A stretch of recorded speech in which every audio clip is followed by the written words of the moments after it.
सबको जय मसीह की। प्रभु आप सबको आशीष दे, आप सबको बरकत दे यीशु के नाम से। तो कलीसिया, आज हम परमेश्वर के वचन से सीखने जा रहे हैं कि आप सबको पता है कि प्रभु यीशु मसीह ने वचन में कहा कि मैं धर्मियों के लिए नहीं, मैं पापियों के लिए इस पृथ्वी पर आया हूं, है ना। सबको पता है परमेश्वर का वचन ये कहता है ना। सबको पता है ये वचन कहाँ लिखा है? जहां पर प्रभु यीशु मसीह ने कहा कि मैं धर्मियों के लिए नहीं, जैसे वैद भले चंगों के लिए नहीं होता, वैद किन के लिए होता है? वैद किन के लिए होता है? बीमारों के लिए होता है। और प्रभु यीशु मसीह ने कहा जैसे वैद की जरूरत बीमारों को होती है, ऐसे ही मैं पृथ्वी पर इसलिए आया हूं कि मैं पापियों को बचाने के लिए आया हूं। उनको मारने के लिए नहीं आया हूं, उनको क्या करने आया हूं? बचाने के लिए आया हूं। तो आज हम परमेश्वर के वचन से सीखते हैं कि अगर परमेश्वर ने हमें कहा है कि यीशु पापियों को बचाने के लिए आया था, तो फिर वो जल परले से पहले क्यों नहीं आया? जो नूह के समय में जल परले आई थी, ये क्वेश्चन ऐसे मेरे मन में आया ऐसे कि अगर प्रभु यीशु मसीह आपने कहा कि आप पापियों को बचाने के लिए आए, है ना, तो फिर जब नूह के समय में सारे पापी नष्ट हो गए, तो फिर प्रभु यीशु मसीह उस समय क्यों नहीं आए? उन पापियों को बचाने के लिए क्यों नहीं आए? ये सवाल का जवाब आज परमेश्वर आपको देगा। क्या आपके मन में भी ऐसे आता है? कभी आपके मन में सवाल आया है ये कि अगर यीशु मसीह पापियों को बचाने के लिए आए, तो फिर वो नूह के समय में, जल परले के समय में क्यों नहीं आए? हालेलुया। तो आज परमेश्वर हमें सिखाएगा इन वचनों से। सबसे पहले हम वो वचन देखते हैं जहां पर प्रभु यीशु मसीह ने कहा कि मैं पापियों को क्या करने आया हूं। क्योंकि हम जानते हैं, लूका की पुस्तक देखते हैं, लूका 5 अध्याय, और वचनों को साथ ही साथ आप नोट करते जाओगे, क्योंकि आपको खुद पता चलेगा। अगर आपको किसी को कोई वचन समझाने हैं, आपको पता होगा कि मुझे कैसे परमेश्वर का वचन समझाना है।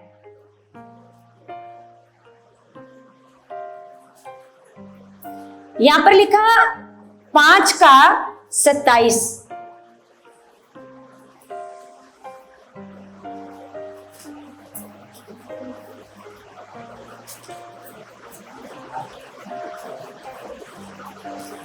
यहाँ पर लिखा है, इसके बाद वह बाहर गया और लेवी नामक एक चुंगी लेने वाले को चुंगी की चौकी पर बैठे देखा।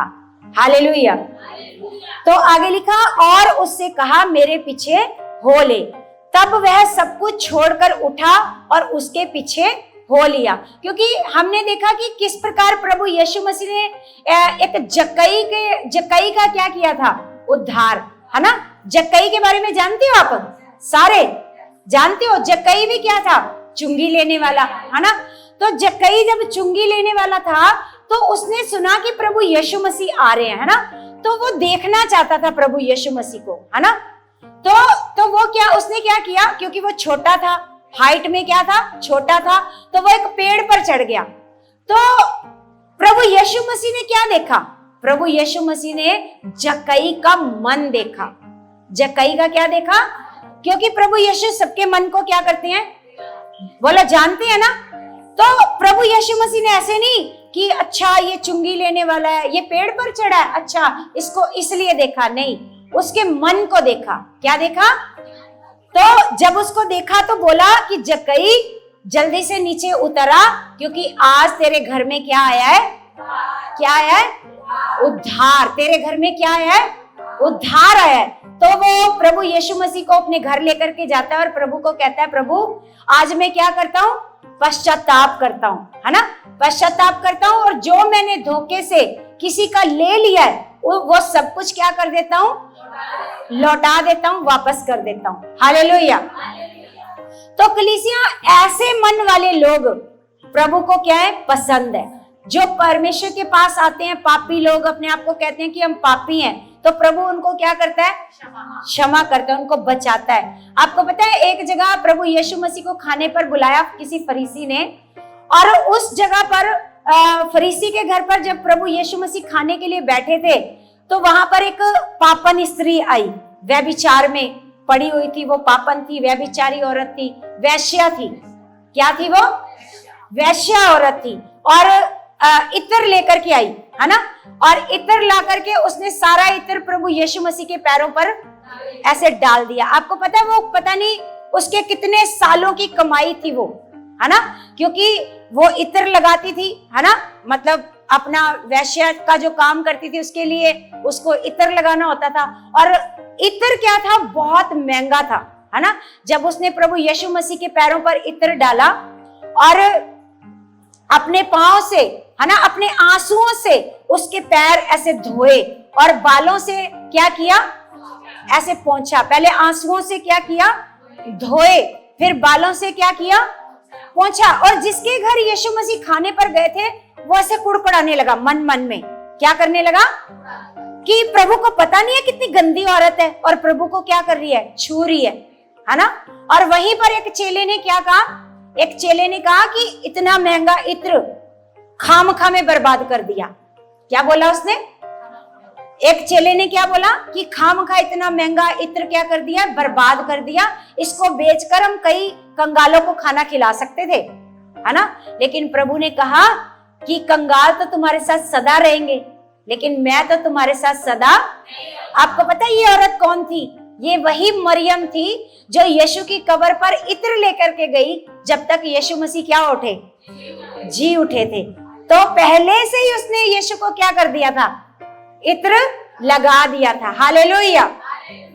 और जो फरीसी मन मन में कुड़कुड़ा रहा था कि कितनी गंदी औरत यीशु को छू रही है, यीशु को नहीं समझ में आ रहा, ये तो गुरु है, इसको पता नहीं चल रहा, तो यीशु ने कहा कि तू क्यों कुड़ रहा है ना, तूने मुझे अपने घर पर बुलाया, तूने मेरे पांव नहीं धोए, लेकिन इसने मेरे पांव को क्या किया है? धोया है ना। तो उसने उस फरीसी से एक क्वेश्चन किया। उसने कहा कि बता, कि ऐसे एक दृष्टांत बताया कि एक देनदार के, ऐसे देने वाले के, जिसका किसको ज्यादा वो प्यार करेगा, जिसका ज्यादा उसने कर्जा माफ किया या जिसका कम किया। तो वो फरीसी कहने लगा जिसका ज्यादा कर्जा क्या किया? माफ किया, वो ज्यादा क्या करेगा? उसको प्यार करेगा, है ना। तो प्रभु ने कहा ठीक ऐसे ही इसके गुनाह ज्यादा थे, तो इसके ज्यादा गुनाह क्या हुए हैं?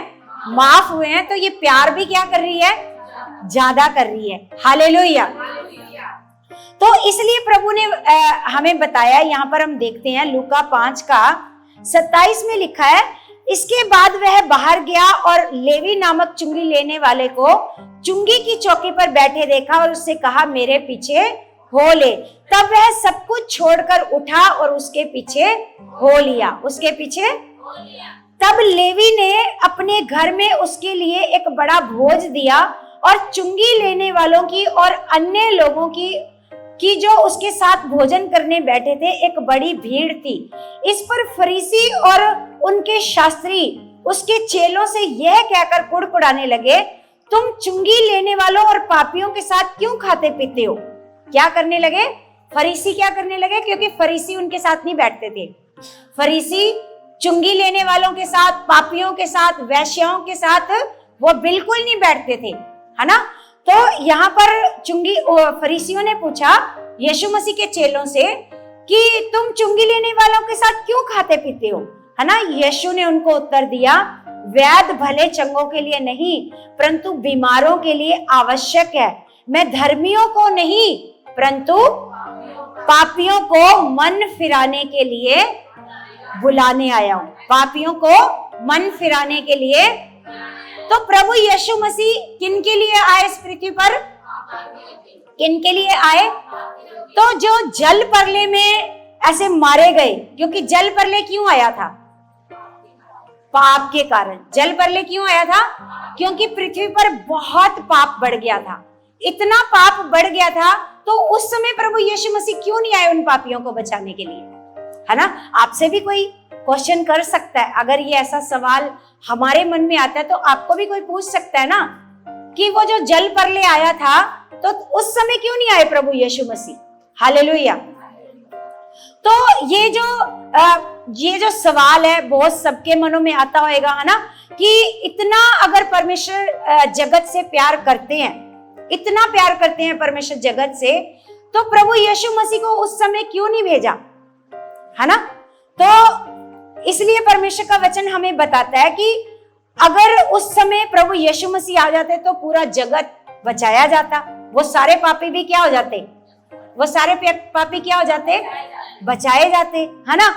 तो इसलिए आज हम सीखेंगे तो जो वो समय था, जैसे प्रभु यीशु मसीह के बारे में और परमेश्वर के बारे में हम जानते हैं कि परमेश्वर सच्चा न्याय करने वाला है। क्या है परमेश्वर? और परमेश्वर दया का भी धनी है ना। परमेश्वर क्या है? दया का भी धनी है और परमेश्वर न्यायी भी है। परमेश्वर क्या है? न्यायी। जैसे एक जज होता है ना, जज, अगर जज दया ही करता जाएगा सारे अपराधियों के ऊपर तो अपराध बढ़ता नहीं जाएगा। बोलो, अगर एक जज अच्छे से न्याय नहीं करेगा, बेशक वो अंदर से बड़ा दयालु है, वो नम्र है, लेकिन जो उसको न्याय करना है ना, वो अपने स्वभाव के अनुसार नहीं करना। हालेलुया। कि वो बड़ा दयालु है, वो सोचेगा अच्छा ये एक लौता बेटा है अपनी माँ का, तो इसके तो छोटे छोटे बच्चे हैं, अपराध करके आया, किसी का मर्डर करके आया, चलो कोई नहीं, इसको माफ कर देता हूं। बोलो, ये सही न्याय होएगा जज के लिए? बोलो, ये सही न्याय होएगा? हालेलुया। आप सबको समझ में आ रही है? सबको वचन समझ में आ रहा है? तो आज हम परमेश्वर का वचन सीखते हैं कि परमेश्वर सबसे पहले न्यायी है। क्या है? सबसे पहले न्याय करने वाला है, सबसे पहले परमेश्वर। फिर हम याद रखते हैं कि परमेश्वर दयालु भी परमेश्वर है ना। और न्याय का जो अर्थ है, न्याय करने का अर्थ है, न्याय करने का अर्थ है कि किसी को ठीक वही देना जिसका वो हकदार है। न्याय करने का अर्थ ये है कि जिसका वो हकदार है उसको ठीक ठीक वही देना। आपको ये बात समझ आ रही है? जैसे कोई अपराधी है, वो मर्डर करके आया है, तो वो सजा का हकदार है। वो सजा का क्या है? अगर उसको सजा नहीं मिली तो बहुत सारे लोगों का मन खुल जाएगा और बहुत सारे लोग अपराध करते रहेंगे, मर्डर करते रहेंगे। क्योंकि ये जो सजा है ना, ये जो न्याय है ना, इनका भी अगर लोगों को डर ना होता ना तो आज एक दूसरे को एक सेकंड लगाते मारने में। हालेलुया। समझ आ रही बात? तो ये जो मतलब न्याय करने का अर्थ क्या है? न्याय करने का अर्थ लिखो कि न्याय करने का अर्थ ये है कि किसी को ठीक वही देना जिसका वो हकदार है, जिसका वो। और दया का अर्थ क्या है? दया का अर्थ ये है कि जो उसने गलत काम किए हैं वो उन कामों की सजा भुगतने का हकदार है, लेकिन उसको वो सजा ना देना। मतलब जिन कामों का वो हकदार है, जिस सजा का वो हकदार है, उसको वो सजा ना देना, इसको कहते हैं दया। इसको क्या कहते हैं? इसको क्या कहते हैं? दया। जिसका वो हकदार है। मान लो कभी कभी ऐसे जज के मन में आ गया, वो किसी किसी को तो छोड़ सकता है, लेकिन सबको, बोलो सबको, सबके ऊपर दया नहीं कर सकता। वो किसी के ऊपर अगर उसके मन में आ गया तो वो छोड़ सकता है, लेकिन सबको वो छोड़ नहीं सकता है। तो परमेश्वर का जो न्याय है, परमेश्वर जो न्याय करता है, वो उसके लिए न्याय करना क्या है? जरूरी है। जैसे एक जज के लिए न्याय करना क्या है? जरूरी है। आप सबको समझ में आ रही है? अगले संडे में पूछूंगी तो पता रहेगा, याद रहेगा पक्का। और जिसको एक ये जो हमारी वीडियो है ना, इसको घर जाकर दोबारा से सुनना। जैसे और पिछली जो वीडियो है ना, पिछले संडे की वीडियो, उसको भी आपने दोबारा लगाकर सुनना है। हालेलुया। क्योंकि एक आदत बनाओ कि बार बार परमेश्वर का वचन सुनो। क्योंकि जब हम नए नए मसीह में आए थे ना, तो मैं ये सोचती थी कि जैसे मैं पापा जी को देखती थी कि इनको कैसे याद है सारे वचन, कहाँ कौन सा वचन लिखा है, कहाँ कौन सा वचन लिखा है, इनको कैसे याद रहते हैं, है ना। तो फिर परमेश्वर, जैसे हम लोग बढ़ते गए, ऐसे चलते रहे परमेश्वर के साथ, तो परमेश्वर ने मेरे मन में डाला कि अगर हम एक वचन पढ़ते हैं तो उसको हम 20 बार पढ़ेंगे। एक वचन को कितनी बार पढ़ेंगे? क्योंकि आपने देखा होगा जब हम छोटे बच्चे थे, स्कूल में पढ़ते थे, तो एक ही बार पढ़ने से क्या हमें वो लेसन याद हो जाता था, वो क्वेश्चन आंसर याद हो जाते थे? उसको हम क्या करते थे, बहुत बार पढ़ते थे, बहुत बार पढ़ते थे, फिर जाकर वो क्या हो जाते थे, हमें याद हो जाते थे, है ना। तो ऐसे ही परमेश्वर का वचन, इनको एक वचन को लेकर आपको उसको 20 बार पढ़ना है, बार बार उस वचन को पढ़ना है कि यूहन्ना 10 का 10 में क्या लिखा है, यूहन्ना 10 का 10 में क्या लिखा है, बताओ, किसी को नहीं पता? यूहन्ना 10 का 10 में क्या लिखा है, किसी को ही नहीं पता, कोई वचन नहीं पढ़ता घर जाकर। सोच के देखो आपको कितनी ज्यादा जरूरत है वचनों को बार बार पढ़ने की। यूहन्ना 10 का 10 में क्या लिखा है, बताओ जिसको पता है। ये देखो परमेश्वर के बच्चे, बताओ। Very good, very good. आप सबको थोड़ा थोड़ा शर्मिंदा होना चाहिए, शर्म आनी चाहिए, शर्म आनी चाहिए। आ रही है कि नहीं आ रही, बोलो, आ रही है? जो रोज वचन पढ़ते हैं उनको पता होना चाहिए कितना खास वचन है, और इसको पता नहीं हम कितनी बार बोलते हैं। यूहन्ना 10 का 10 में लिखा है कि चोर किसी और काम के लिए नहीं आता, किस लिए आता है? चोरी करने, घात करने और नष्ट करने आता है। लेकिन प्रभु ने कहा मैं इसलिए आया कि वे और, तो पता है आपको कितना वचनों को बार बार पढ़ने की जरूरत है, बोलो कितना जरूरत है? कितने कितने सालों के मसीह हो आप, छोटे बच्चे नहीं हो मसीह में, बोलो, छोटे आज ही पैदा हुए छोटे बच्चे नहीं हो आप, कितने कितने सालों के मसीह हो, और कितना इंपॉर्टेंट वचन आपको नहीं पता कहां लिखा है। हालेलुया। तो यहाँ पर परमेश्वर का वचन हमें बताता है, आज हम जो सीख रहे हैं वो बड़ी खास बात है कि अगर आपको परमेश्वर का वचन, परमेश्वर के स्वभाव के बारे में पता करना है कि परमेश्वर एक न्यायी है। परमेश्वर क्या है? परमेश्वर क्या है? न्यायी है। और परमेश्वर का काम है अपने न्याय को न्यायपूर्ण तरीके से करना, पूरे वफादारी से उस न्याय को क्या करना, करना, है ना, अच्छे तरीके से उस न्याय को करना। तो ये परमेश्वर की क्या है, ये परमेश्वर अगर अच्छे तरीके से अपना न्याय करता है, पार्शियलिटी नहीं करता किसी के साथ, है ना, किसी से रिश्वत नहीं लेता, किसी को धोखा नहीं देता, अच्छे तरीके से परमेश्वर क्या करता है, न्याय करता है। ये परमेश्वर की क्या है, धार्मिकता, परमेश्वर की क्या है, और परमेश्वर की ये धार्मिकता है, ये उसकी अच्छाई है और ये उसकी महिमा है। हालेलुया।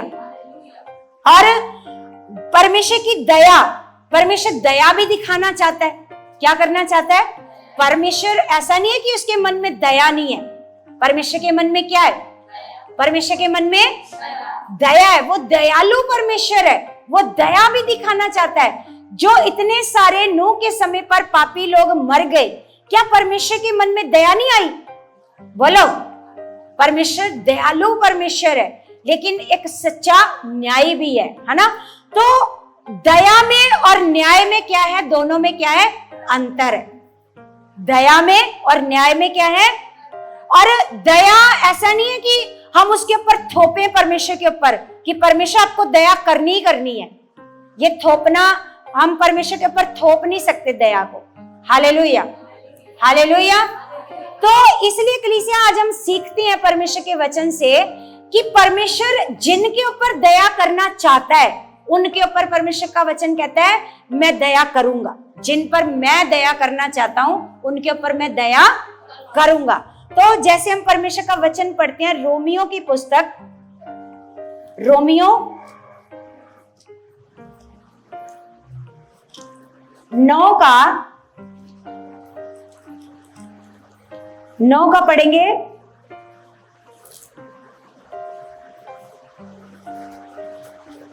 14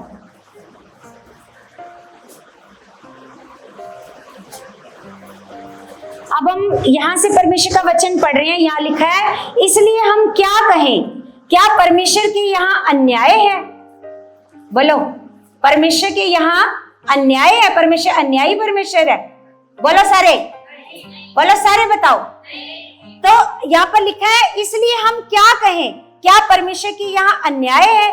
आगे लिखा, कदापि नहीं, कदापि परमेश्वर अन्यायी परमेश्वर, अन्यायी नहीं है, वो तो प्रेम करने वाला, वो तो दया करने वाला, वो तो क्षमा करने वाला परमेश्वर है।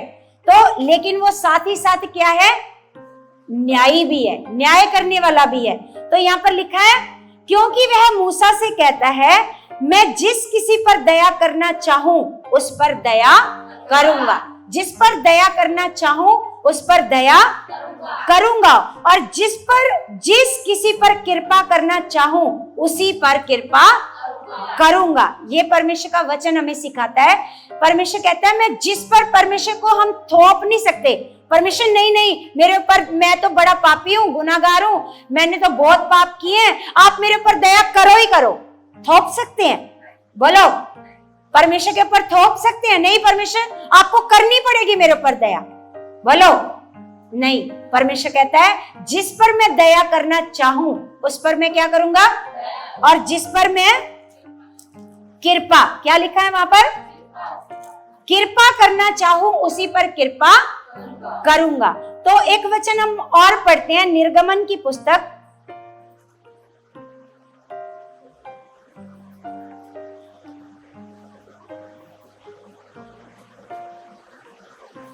निर्गमन 33 अध्याय 33 का हम पढ़ेंगे 19।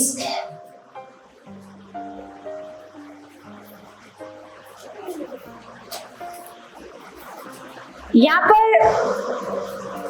पर परमेश्वर ऐसे मूसा से कह रहा है, मूसा से कहा परमेश्वर ने, उसने कहा, मैं तेरे सम्मुख होकर चलते हुए तुझे अपनी सारी भलाई दिखाऊंगा। हालेलुया। क्या लिखा, उसने कहा, मैं तेरे सम्मुख होकर चलते हुए तुझे अपनी सारी भलाई दिखाऊंगा और तेरे सम्मुख यहोवा नाम का प्रचार करूंगा, और जिस पर मैं अनुग्रह करना चाहूं उसी पर अनुग्रह, और जिस पर दया करना चाहूं उसी पर दया करूंगा। ये परमेश्वर ने कहा कि मैं खुद जिस पर दया करना चाहता हूं उसी पर क्या करूंगा, और जिस पर अपना अनुग्रह करना चाहूं उसी के ऊपर क्या करूंगा, अनुग्रह करूंगा। तो जो नूह का जो समय था, तो जो नूह जहाज बना रहा था, जो नूह क्या कर रहा था, तो हम देखते हैं कि जब नूह जहाज बना रहा था, उसको जहाज बनाने में बड़ा लंबा समय लग गया। कितना लंबा समय लग गया? कम से कम 200 या 250 साल लग गए नूह को जहाज बनाते बनाते। आज भी वो नूह का जहाज है, आज भी है, लोग उस जहाज को देखने के लिए जाते हैं। वो नूह का जहाज आज भी है। कितनी मंजिल बनाना है, कितना बड़ा बनाना है, सब परमेश्वर ने उसको बताया। कितने साल लग गए उसको जहाज बनाते बनाते? मतलब बहुत लंबा समय, मतलब हम अंदाजा लगा सकते हैं 200 या 250 साल लगे उसको जहाज बनाते बनाते। तो ये 200 और 250 साल नूह क्या करता रहा?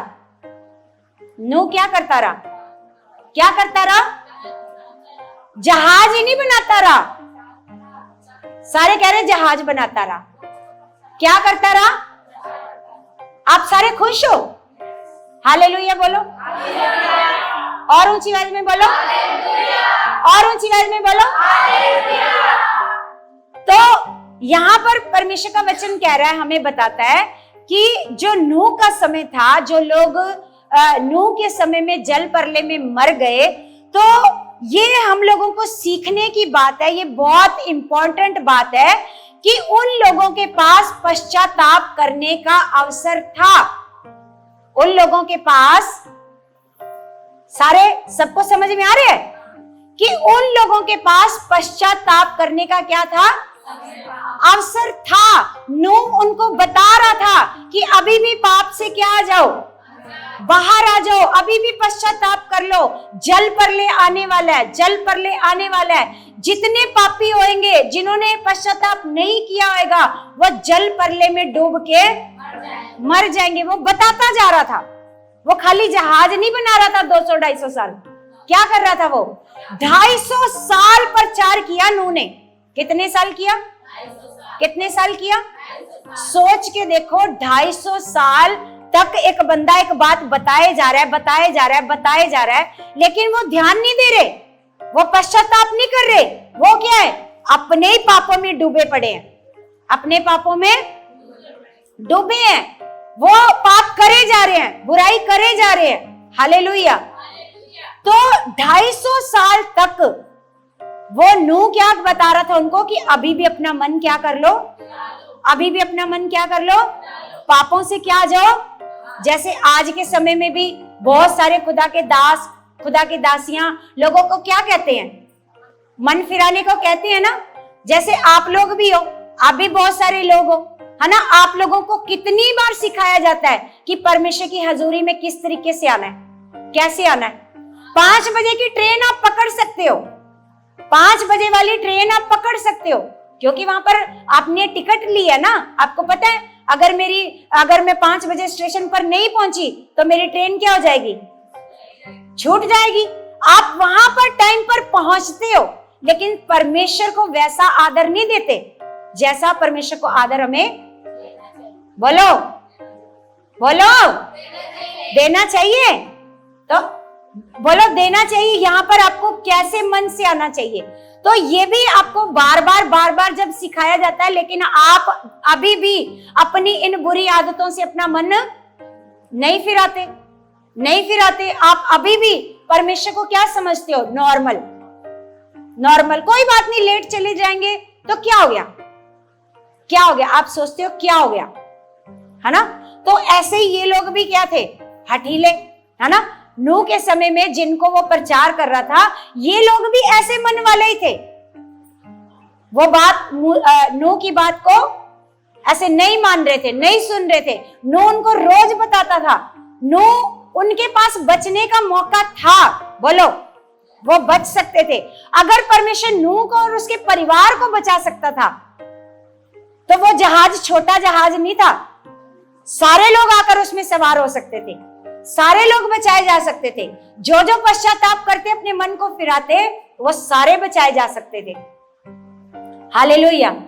समझ में आ रही है आपको बातें, बोलो। वो सारे लोग बचाए जा सकते थे, लेकिन उन्होंने अपने मन को नहीं बदला, उन्होंने अपने मन को। तो आज आपकी भी कंडीशन सेम वैसी है, मैं भी उसमें शामिल हो सकती हूँ, मैं भी वैसी हूं, है ना। कि आज हमारी भी कंडीशन क्या है, वैसी है कि हम अपने आप को बदलना नहीं चाहते, हम अपने परमेश्वर को आदर देना नहीं चाहते, हम अपने परमेश्वर को नॉर्मल समझते हैं, है ना। जब आप परमेश्वर को नॉर्मल समझते हो, तभी आप उसकी हजूरी में लेट आते हो। अगर आप उसको नॉर्मल नहीं समझोगे ना, तो आप कभी भी खुदा की हजूरी में लेट नहीं आओगे, क्योंकि आप आदर करोगे परमेश्वर का। आपने अपने मन को बदल लिया है, आपने डिसीजन ले लिया है कि चाहे कुछ भी हो जाए, मुझे खुदा की हजूरी में समय पर पहुंचना है। और हर संडे परमेश्वर का वचन कहता है कि मुझे हर संडे, ये कौन कह रहा है आपको कि 6 दिन अपना कामकाज करो और 7वें दिन क्या करो, कौन कहता है, किसने कहा है आपको?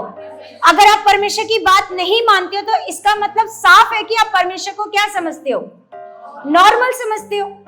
अगर आप परमेश्वर की बात को नहीं मानते, आप रिश्तेदारी को आदर देते हो, आप अपनी जॉब को आदर देते हो, आप अपने बॉस को आदर देते हो, आप उसकी बात को आदर देते हो, लेकिन आप परमेश्वर की बात को आदर, आप बोलो भाड़ में जाए ये जॉब जो मुझे मेरे पिता से क्या करती है ना, जो आपको आपके परमेश्वर का वचन पूरा करने से दूर करती है, ऐसी जॉब को 100 बार ठोकर मार के आओ, बोलो।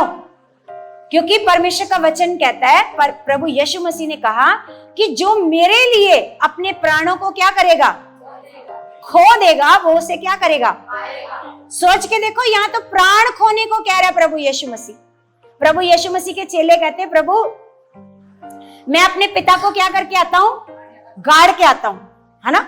मेरा पिता, अभी उसका पिता मरा नहीं था, ऐसा नहीं कि मरा हुआ था तो वो कहता गाड़ के आता हूं। जब मरेगा तो अपने पिता को गाड़ दूंगा ना, फिर आऊंगा तेरे पीछे। हालेलुया। तो प्रभु ने कहा, जो हल पर हाथ रखकर पीछे देखता है, वो मेरा चेला होने के योग्य। सोच के देखो, प्रभु ने उनको कह दिया। तो जो हर संडे संगति में नहीं आते, उनको क्या कहेगा प्रभु, उनको क्या कहेगा प्रभु, बताओ। उनको कहा, उसने कहा प्रभु जब मेरा बाप मरेगा उसको मैं गाड़ दूंगा, फिर मैं तेरे पीछे आ जाऊंगा। प्रभु ने कहा तुम मेरा चेला होने के योग्य नहीं हो। तो आपको क्या कहेगा प्रभु, बताओ आप लोगों को क्या कहेगा कि जब आप परमेश्वर की आज्ञा पूरी नहीं करते, बहुत अच्छे मन से आपको 7वें दिन प्रभु की हजूरी में शामिल होना चाहिए, अच्छे मन के साथ। ऐसा नहीं कि आज हमें वहां जाना है, आज हमें वहां जाना है, आज ये प्रोग्राम है, कल को वो प्रोग्राम है, ऐसा मन आपका नहीं होना चाहिए। ये मन आत्मिक मन, ये मन आपका फिराया हुआ मन। प्रभु में तो आप आ गए हो। प्रभु ने कहा जो मेरे लिए अपने प्राणों को खोएगा वो उसे पाएगा, और वो उसे बचाएगा। वो उसे क्या करेगा, बचाएगा। और जो प्राणों को बचाएगा वो उसे क्या कर देगा, जो बचाएगा है ना, वो उसको खो देगा। खो देगा मतलब वो स्वर्ग राज्य में कभी भी प्रवेश नहीं कर पाएगा। आपने अपने आप को चेक करना है। आपने क्या करना है, अपने आप को चेक करना है। आप केवल मुंह से प्रभु का, परमेश्वर का वचन जिस प्रकार कहता है कि होठों से ये लोग मेरा आदर करते हैं, लेकिन इनके मन मुझसे क्या है, हालेलुया, ऊंची आवाज में बोलो हालेलुया।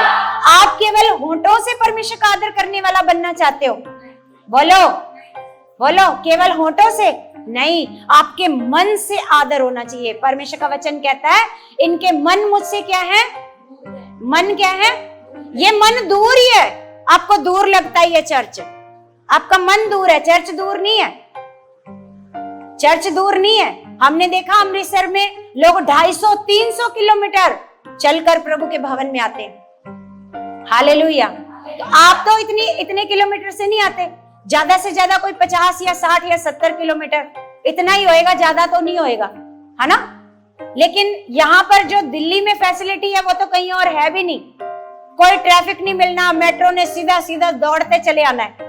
बोलो ऐसी फैसिलिटी है कहीं और पर, बोलो कहीं नहीं है। आप आराम से आ सकते हो परमेश्वर के भवन में, आप आराम से समय पर आ सकते हो।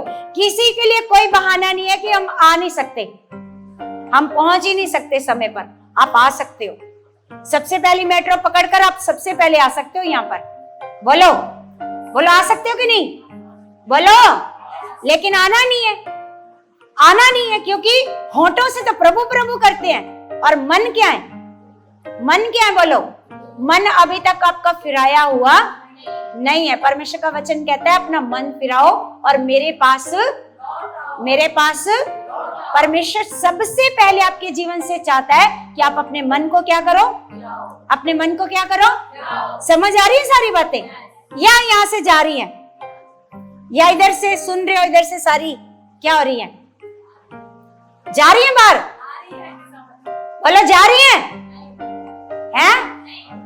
तो फिर बोलो आ रही समझ, हालेलुया। तो इसलिए परमेश्वर का वचन हमें समझाता है कि जो उस समय पापी लोग मर गए, नूह के समय पर जो पापी लोग मर गए, वो मरते नहीं अगर वो अपना मन को क्या कर लेते, क्या कर लेते, अपने मन को अगर फिरा लेते, अगर वो नूह की बात को मान लेते। क्योंकि उन्होंने नूह को क्या समझा, पागल है। नूह को क्या समझा, कहते हैं हंसते हैं, उसके ऊपर मजाक करते हैं, क्या बारिश आएगी, ये कहता बारिश आएगी। बताओ इतनी बारिश आ जाएगी कि हम सारे डूब भी जाएंगे, ऐसे ऐसे मजाक। उसको क्या समझते हैं वो, पागल। नूह क्या है, पागल, उसकी बातों को ध्यान से नहीं सुनते। ऐसे ही आज बहुत सारे मसीह लोग भी हैं, परमेश्वर के दासों की बातों को, दासियों की बातों को ध्यान से नहीं सुनते। ध्यान से सुनते तो वो दोबारा वो वाला काम नहीं करते। अगर आपको 10 बजे का टाइम है खुदा की हजूरी में, तो आप चाहे दूर हो चाहे नजदीक हो, आपको कितने बजे पहुंचना चाहिए। ना तो दूर वाले के पास कोई बहाना है, ना नजदीक वाले के पास कोई बहाना है। हालेलुया। बस मन आपका दूर है, मन है ना, आपका मन दूर है। आप सोचते हो ठीक है कोई बात नहीं, चले जाएंगे, क्योंकि होठों से तो आप प्रभु प्रभु प्रभु करते हो, लेकिन मन आपके क्या है, दूर है। तो इसलिए परमेश्वर का वचन हम लोगों को सिखाता है। जैसे हम एक वचन पढ़ते हैं, 2 पतरस 2 का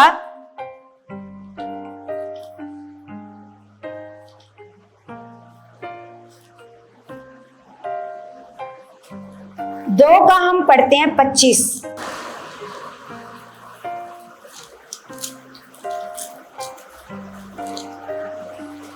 नहीं 25 नहीं 5, सॉरी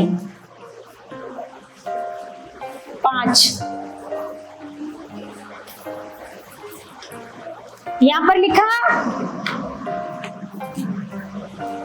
और प्राचीन युग के संसार, लिखा और प्राचीन युग के संसार को भी ना छोड़ा, वरन भक्तिहीन संसार पर महाजल प्रलय भेजा। क्या है?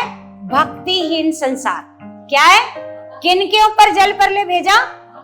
भक्तिहीन संसार पर क्या भेजा? जल प्रलय भेजा। पर धर्म के प्रचारक नूह समेत 8 व्यक्तियों को बचा लिया। ये इसके बारे में क्या लिखा है? धर्म का प्रचारक। ये प्रचारक था। क्या था ये? लिखा, यहाँ पर लिखा पर धर्म के प्रचारक नूह समेत 8 व्यक्तियों को बचा लिया। क्योंकि हमें परमेश्वर का वचन वादा करता है कि तू बच, मैं तेरा। क्या पता उसके बेटे विश्वास करते थे या नहीं करते थे, उन्होंने मन फिराया था या नहीं फिराया था, उसकी बहुओं ने मन फिराया था या नहीं फिराया था, लेकिन परमेश्वर ने अपना वादा पूरा किया कि तू बच, मैं तेरा घराना बचाऊंगा। तो यहाँ पर परमेश्वर का वचन बताता है कि लिखा धर्म के प्रचारक नूह समेत 8 व्यक्तियों को बचा लिया।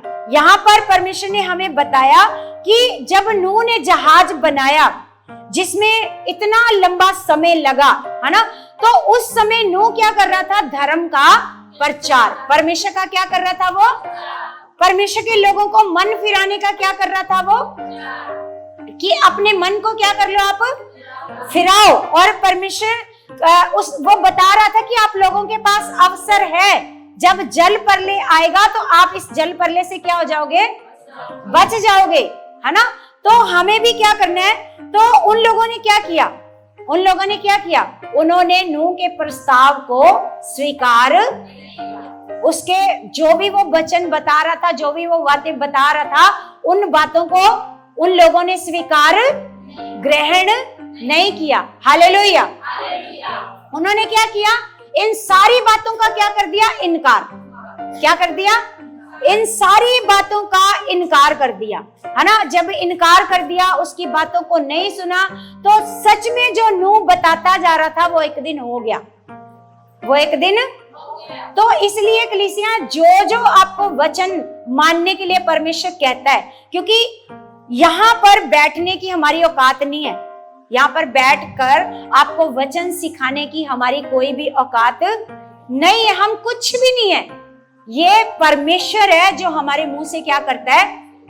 जो बोलता है। क्योंकि परमेश्वर का वचन कहता है, मत्ती 10:20 में लिखा है कि बोलने वाले तुम नहीं हो, परमेश्वर का आत्मा तुम्हें क्या करता है? परमेश्वर का आत्मा तुम्हें क्या करता है? तुम्हें बोलता है। हमारे अंदर रहकर परमेश्वर का आत्मा क्या करता है? क्योंकि नूह की चाहत नहीं थी कि ये जो लोग हैं, पापी लोग हैं, ये बचाए जाए। ये किसकी चाहत थी? क्योंकि परमेश्वर की चाहत क्या है? किसी को पता है परमेश्वर की चाहत क्या है? क्या है परमेश्वर की चाहत? बाकियों को नहीं पता परमेश्वर की चाहत क्या है। ये तो सबको पता है, छोटे से छोटे बच्चे को भी पता है। क्या चाहत है परमेश्वर की? हर एक मनुष्य का उद्धार हो और हर एक मनुष्य बचाया जाए। ये किसकी चाहत है? अगर परमेश्वर की आज ये चाहत है, तो जब नूह का समय था तब ये परमेश्वर की चाहत नहीं थी। क्योंकि परमेश्वर का वचन कहता है कि परमेश्वर कभी ना बदलने वाला परमेश्वर है। वो कभी अपनी इच्छा को बदलता, कभी अपनी इच्छा को नहीं बदलता। हालेलुया। तो उस समय भी परमेश्वर की क्या चाहत थी? कि ये पापी लोग क्या हो जाएं? इसलिए उसने अपने प्रचारक को भेजा, है ना। उसने जो यीशु मसीह ने प्रचार करना था, उस समय किसने किया? क्योंकि अभी तो हम अनुग्रह के समय में है। हम यीशु मसीह के लहू के द्वारा अगर हम प्रभु पर विश्वास करते हैं तो हम बचाए जा चुके हैं। हम क्या हो चुके हैं? हम बचाए जा चुके हैं। लेकिन उस समय अनुग्रह का समय नहीं था। उस समय लोगों को अपने पापों को छोड़ना जरूरी था। अपने पापों से मन फिराना क्या था? हालेलुया। तो आज भी देखो, आज जैसे प्रभु भोज का दिन है, आज हमारे लिए परमेश्वर ने ये दिन ठहराया है कि आज हम जो कुछ हमारे अंदर बुराइयां हैं, कुछ कमियां हैं, हम उसको क्या करें? अपने जीवन से क्या करें? खत्म करें। और आज भी हम अपने मन को क्या करें? ये किसकी चाहत है? क्योंकि प्रभु ने कहा जब जब तुम इकट्ठे होना तब तब तुम इसी रीति से किया करना। क्या किया करना? प्रभु भोज जब प्रभु यीशु मसीह ने अपने चेलों को दिया तो कहा कि जैसे मैंने इस रोटी के टुकड़े किए हैं, ऐसे ही मेरी देह के टुकड़े तुम्हारे लिए किए जाएंगे, है ना। और जब जब तुम इकट्ठे होना तो ये याद रखना कि मैंने तुम्हारे लिए अपनी देह को क्या किया है? तोड़वाया है। हालेलुया। मैंने तुम्हारे पापों के लिए अपनी देह को क्या किया है? जब जब इकट्ठे होना तो ये याद रखना। हालेलुया। तो इसीलिए वो समय जब प्रभु यीशु मसीह के आने का सही समय नहीं था, लेकिन परमेश्वर ने फिर भी प्रचार करवाया नूह के द्वारा। हालेलुया। ताकि कोई भी पापी, जो पापी मन फिराए, वो नाश ना हो। लेकिन उस समय किसी ने भी अपने मन को, तो सारे नाश हो गए, सारे मर गए उस जल प्रलय में। हालेलुया। तो यहाँ पर हम परमेश्वर के वचन से सीखते हैं कि ये जो लोग मरे, ये समय की कमी के कारण नहीं मरे। इनके पास अवसर था अपने आप को बचाने का। ये समय की कमी के कारण नहीं मरे, ये अपने मन के कारण मरे। हालेलुया। ये जो लोग मरे हैं पाप में, जल प्रलय में मरे हैं, ये ऐसा नहीं कि समय बड़ा कम रह गया था तो इनको प्रचार नहीं किया गया। बोलो बोलो, इनको प्रचार नहीं किया गया। बहुत 250 साल का समय कम नहीं होता। बोलो, 250 साल तक एक बंदा प्रचार करता रहे, ये समय कम नहीं होता मन फिराने के लिए। लेकिन उन पापियों को 250 साल भी क्या थे? कम थे। हालेलुया। हालेलुया। तो इसलिए कलीसिया, ये जो लोग मरे हैं, ये सिर्फ इसलिए मरे हैं कि इन्होंने अपने मन को बदला नहीं है। तो आज आप पश्चाताप करते हो? पश्चाताप करते हो? जो लोग जिन्होंने आज अपने मन को नहीं बदला, बोलो, जिन्होंने आज भी अपने मन को नहीं बदला, जिन्होंने जो सिर्फ होठों से कहते हैं प्रभु प्रभु प्रभु प्रभु प्रभु, लेकिन अपने मन को नहीं बदला, आज क्या आप पश्चाताप करते हो? आप अपने मन को बदलना चाहते हो? सारे वफादार बनना चाहते हो? क्योंकि ऐसा समय आपको लगता है हमारे ऊपर नहीं आएगा, आपको लगता है हमारे ऊपर कुछ नहीं आएगा, लेकिन परमेश्वर हमें बता करके गया है कि अंत में बड़े कठिन समय आएंगे। हमें परमेश्वर ने बताया है कि अंत के दिनों में क्या होगा? कठिन, बहुत कठिन समय आएंगे। लेकिन जब आपने अपने मन को फिराया होगा, आप पूरी रीति से वफादार होगे, तो आपको परमेश्वर बिल्कुल अपने हाथों में संभाल लेगा। क्योंकि परमेश्वर का वचन कहता है कि 1000 साल पहले ही प्रभु यीशु मसीह आ जाएगा। जब प्रभु यीशु मसीह आएगा और अपने लोगों को यहां से ले जाएगा, अपने लोगों को क्या करेगा? फिर लिखा है कि शैतान की रस्सियां खोल दी जाएंगी। अभी तो वो बंधा हुआ है, उसकी रस्सियां क्या कर दी जाएंगी? खोल दी जाएंगी, है ना। और सोच के देखना कि उन लोगों का क्या हाल होएगा जो प्रभु के साथ नहीं जा पाएंगे, जिन्होंने अपने मन को नहीं बदला होगा, जिन्होंने अपनी गलत आदतों को नहीं छोड़ा होगा, है ना। लेट आने की ये आदत अच्छी आदत नहीं है, आत्मिक आदत। आप आत्मिक नहीं हो अगर आप लेट आते हो तो। अगर आप हर संडे भी नहीं आते तब भी आप आत्मिक मनुष्य, आप आत्मिक इंसान नहीं हो। तो अगर आप आत्मिक नहीं हो तो आप परमेश्वर को खुश नहीं कर सकते, है ना। आप शरीर के अनुसार चल रहे हो अभी भी। हालेलुया। समझ में आ रही सारी बातें? इसका मतलब अभी तक आपने अपने मन को फिराया ही नहीं है। हालेलुया। समझ में आ रही सारी बातें? तो जिसने अपने मन को फिरा लिया है ना, वो ये नहीं सोचेगा कि नहीं इस संडे रहने देते हैं, इस संडे आराम करते हैं, घर पर लाइव देख लेते हैं। नहीं, घर पर लाइव सत्संग आपके लिए नहीं है। आपके लिए घर पर लाइव सत्संग आपके लिए नहीं है। आपको परमेश्वर ने कहा है, देखो पतरस और यूहन्ना उनका घर था प्रार्थना करने के लिए, लेकिन वो कहां पर प्रार्थना करने जा रहे हैं? लिखा वो दोपहर के समय कहां पर जा रहे हैं? परमेश्वर के भवन में जा रहे हैं। किस लिए जा रहे हैं? क्या लिखा वहां पर? प्रार्थना करने के लिए जा रहे हैं। किस लिए जा रहे हैं?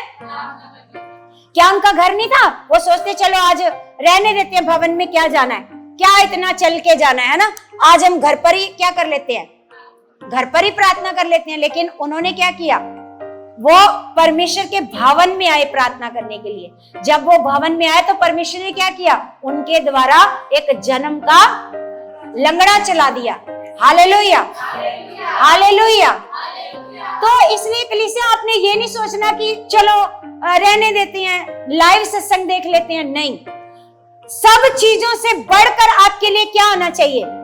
परमेश्वर। सबसे पहले कौन होना चाहिए आपके जीवन में? इधर देखो, सारे इधर देखो, कौन होना चाहिए? परमेश्वर की बात आपके लिए सबसे पहले आदर के योग्य होनी चाहिए। बाकी चीजें सब क्या है? सब क्या है बाकी चीजें? आप डरते क्यों? डरते डरते बोलते हो, हैं? हालेलुया।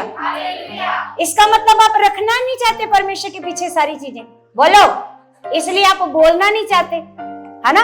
क्योंकि परमेश्वर का वचन कहता है जो जिसके मन में ऐसे जो हियाव के साथ चलता है वो बोलता है हियाव के साथ, है ना?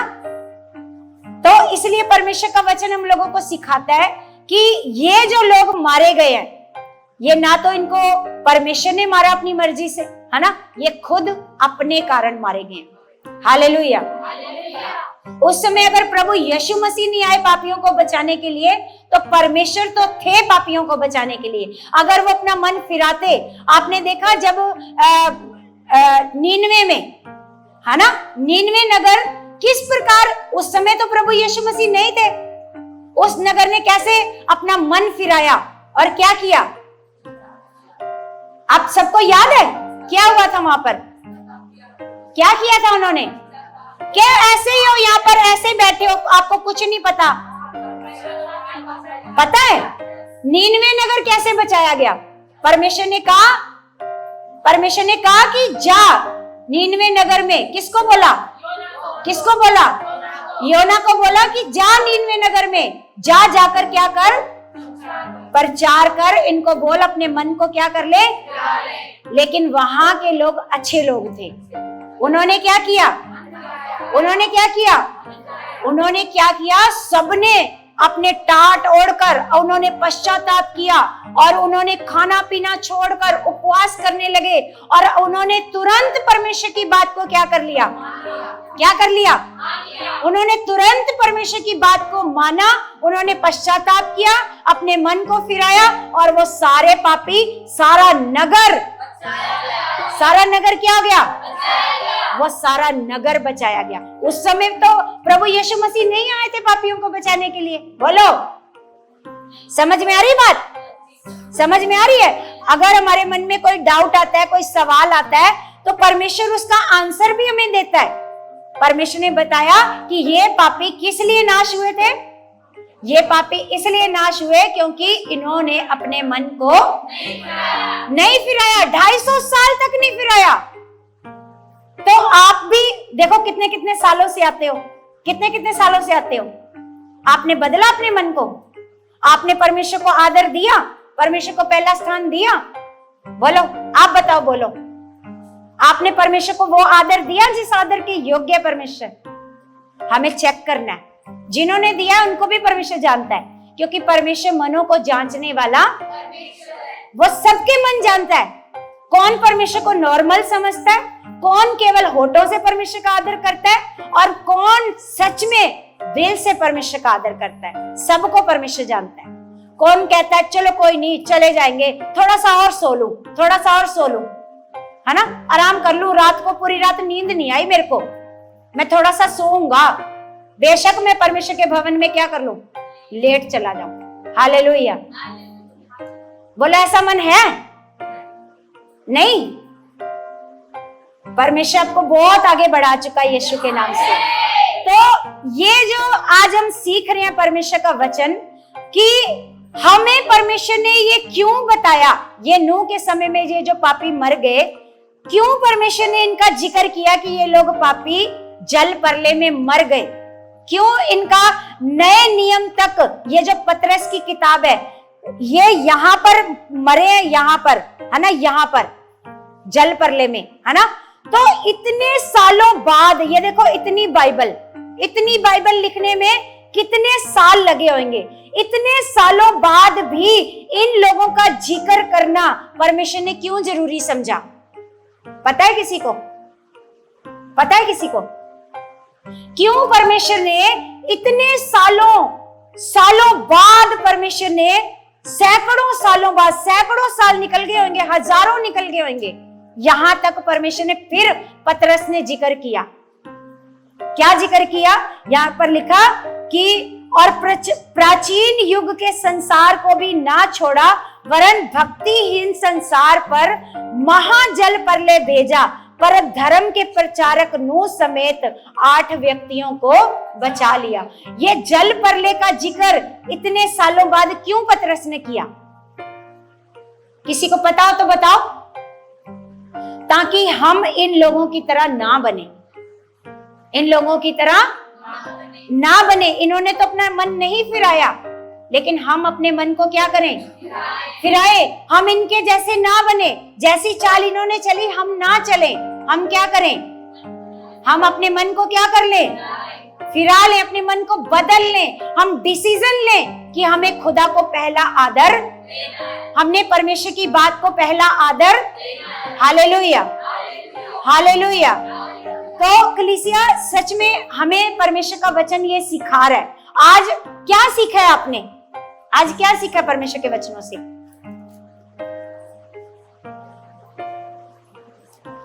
क्या सीखा बताओ? हाँ, क्योंकि आप हर संडे यहाँ पर, मान लो उस समय नूह जा जाकर प्रचार कर रहा था, आप यहाँ पर प्रचार सुनने के लिए आ रहे हो, तो फर्क तो कुछ ज्यादा है नहीं। प्रचार आप तक पहुंच रहा है ना। अब आपके ऊपर डिपेंड करता है कि आपने कौन से मन के साथ परमेश्वर के साथ चलना है, कैसा मन रखना है परमेश्वर के लिए, कैसा आदर देना है अपने परमेश्वर को, क्योंकि वो आदर के, वो महिमा के, वो योग्य है, वो उस आदर के, जो आप आदर उसको दो वो उस आदर के योग्य है। तो सच में कलीसिया, आज इस टॉपिक के बाद मैंने पिछले संडे आपको कहा था कि मैं आपको बताऊंगी कि जो दानियल राज है ना, एक मैं वीडियो सुन रही थी, ऐसे सुनकर हंसी आ रही थी।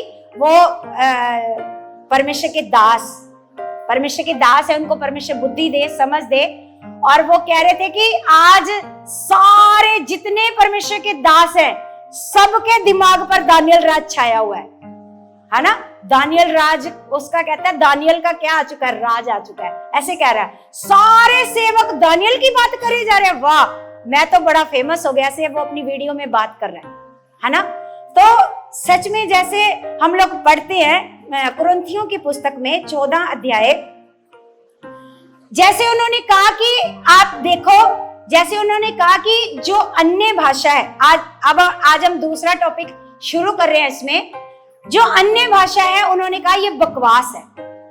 ये क्या है? ये अन्य भाषा बकवास है, और ये मतलब ये बकवास करते रहते हैं कलीसिया में, राबा राबा राबा शाबा राबा ऐसे करते रहते हैं। तो ये अन्य भाषा क्या है? बकवास है। तो उन्होंने एक बात, क्योंकि वचन तो परमेश्वर का वचन है उनके पास, है ना, तो उनके पास वचन है। तो वहां पर पौलुस कहता है, पहला कुरिन्थियों 14 अध्याय, यहाँ पर उन्होंने एक वचन ऐसे, पौलुस ने एक वचन कहा है। पौलुस कहता है कि कलीसिया में कोई ऐसे अन्य भाषा ना करे। जैसे हम पढ़ते हैं 14 का हम पढ़ते हैं 5।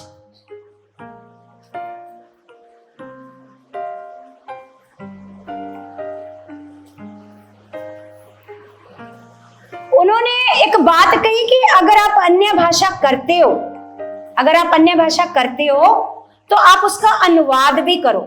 क्या करो? अनुवाद भी करो। और आपको पता है ये पृथ्वी की भाषा तो है नहीं कि इसको हम ट्रांसलेट कर दें, है ना? ये पृथ्वी की भाषा नहीं है। ये कहाँ की भाषा है? ये स्वर्ग की भाषा है। और स्वर्ग की भाषा को ट्रांसलेट नहीं कर सकते, है ना? पृथ्वी की भाषा को ट्रांसलेट कर सकते हैं। पृथ्वी की कोई भी भाषा आएगी ना, कोई भी भाषा, जैसे परमेश्वर के एक दास है, उन्होंने ऐसे बताया कि एक भाषा है, उसमें कैसे बोलते हैं, रबक, ऐसे ऐसे करके, मतलब ऐसे भाषा नहीं बोलते, ऐसे ऐसे करते हैं, ऐसे भाषा को बोलते हैं। तो ऐसी भाषा को भी आप ट्रांसलेट कर सकते हो।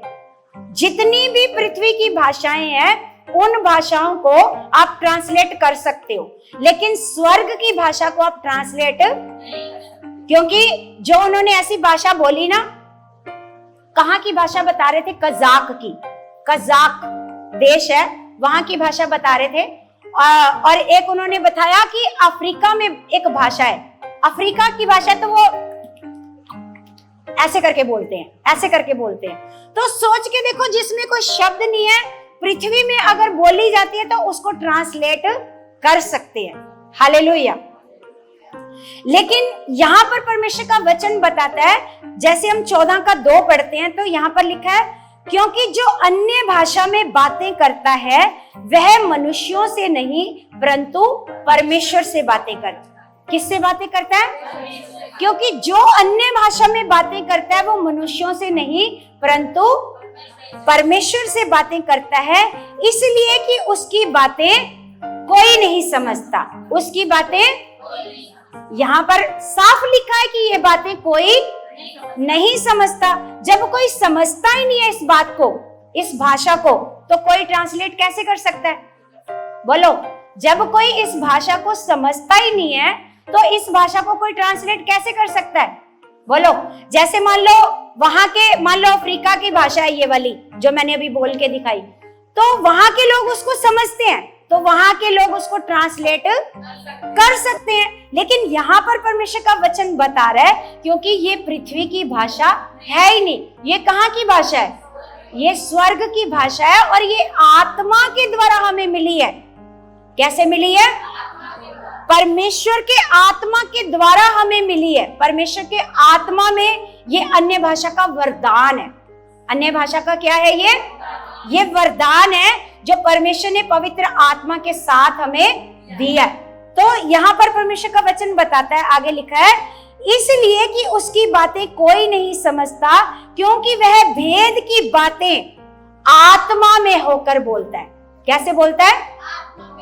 कैसे बोलता है? ये बातें कैसे बोली जा रही हैं? कैसे बोली जा रही हैं बताओ?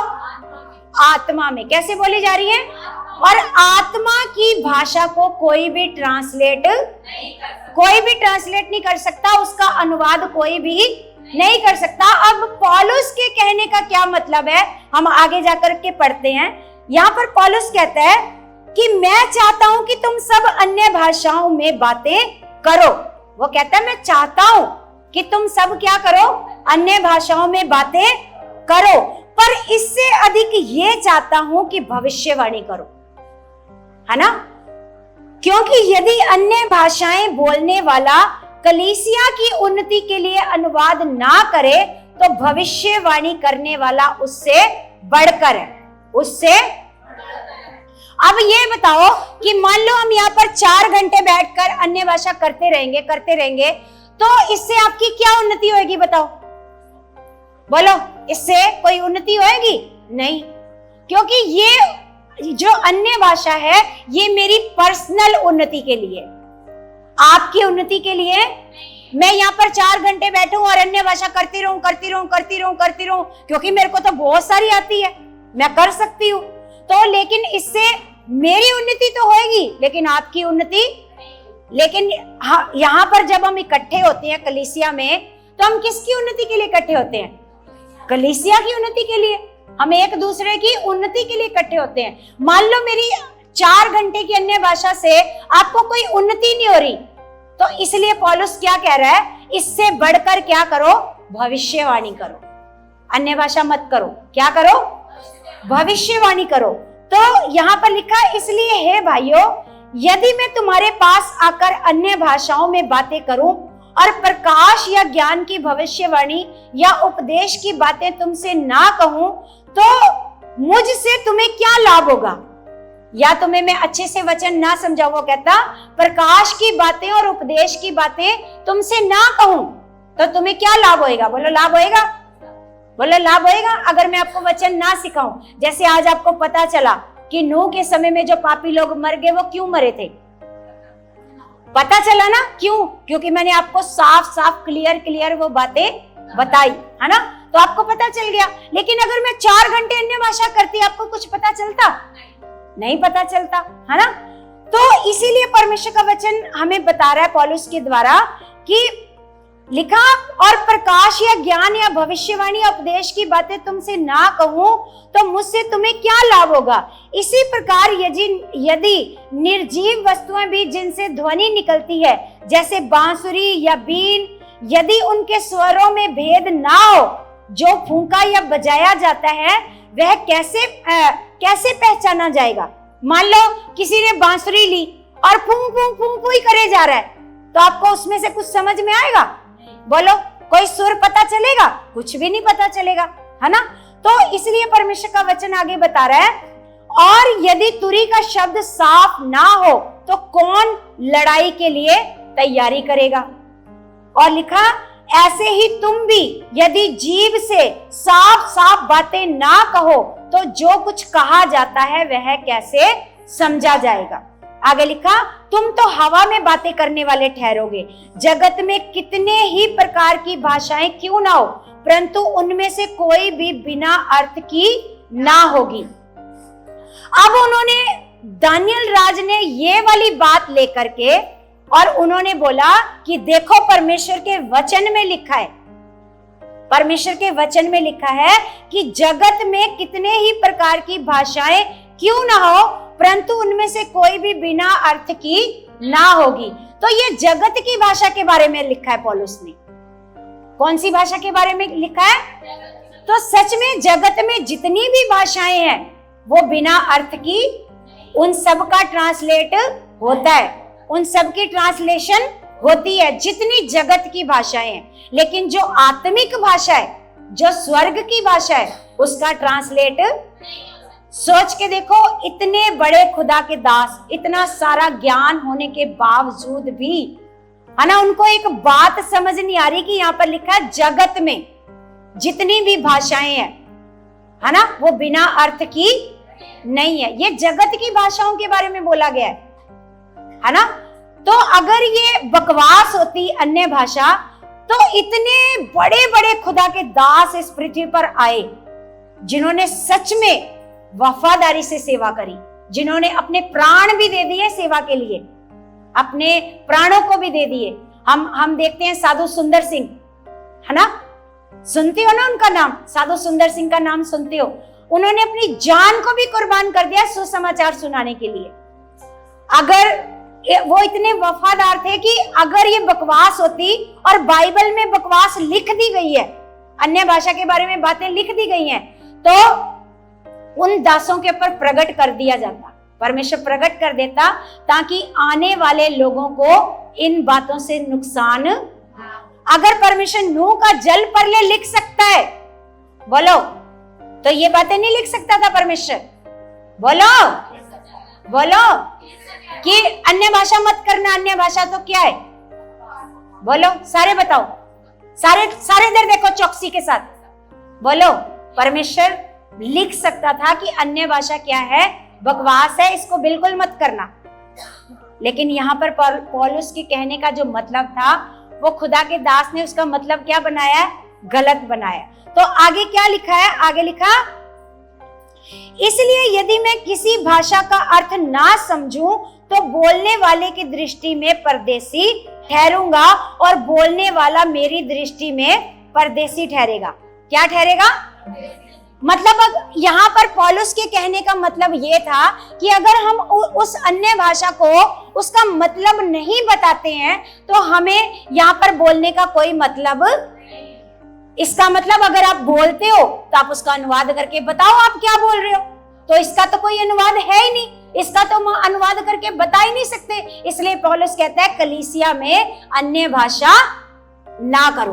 कलीसिया में बोला है, कलीसिया में बोला है, संगति में बोला है कि अन्य भाषा ना करो। हाँ, हम जैसे 1-2 मिनट के लिए करते हैं, वो इसलिए करते हैं ताकि आप लोगों के ऊपर भी अन्य भाषा क्या हो जाए, प्रकट हो जाए। 1-2 मिनट पूरी संगति हम अन्य भाषा में नहीं करते। बोलो, पूरी संगति को अन्य भाषा में हम अगर करते हैं 1 मिनट 2 मिनट अन्य भाषा करते हैं, फिर उसके बाद हम अपनी प्रार्थना करते हैं बुद्धि से, है ना, जैसे परमेश्वर का वचन कहता है। यहां पर लिखा है, तो आगे लिखा है, इसलिए तुम भी जब आत्मिक वरदानों की धुन में हो तो ऐसा प्रयत्न करो कि तुम्हारे वरदानों की उन्नति से कलीसिया की उन्नति हो, है ना। इसका मतलब पौलुस यहाँ पर हमें ये कहना चाहता है कि तुम कलीसिया में अन्य भाषा कम बोलो और क्या करो, भविष्यवाणियां क्या करो, भविष्यवाणी को क्या करो, ज्यादा करो। आगे लिखा, इस कारण जो अन्य भाषा बोले वह प्रार्थना करे कि उसका अनुवाद भी कर सके। वो प्रार्थना करो क्योंकि परमेश्वर अगर चाहे तो इसका अनुवाद करवा सकता है। परमेश्वर अगर चाहे तो इसका अनुवाद करवा सकता है। तो यहाँ पर क्या लिखा है, वो कहता है इस कारण जो अन्य भाषा बोले वह प्रार्थना करे। वो क्या करे, हालेलुया, वो प्रार्थना करे कि वो उसका अनुवाद भी कर सके। इसलिए यदि मैं अन्य भाषा में प्रार्थना करूं तो मेरी आत्मा प्रार्थना करती है। क्या कह रहा है पौलुस, साफ साफ तो समझ में आ रहा है सारी बातें।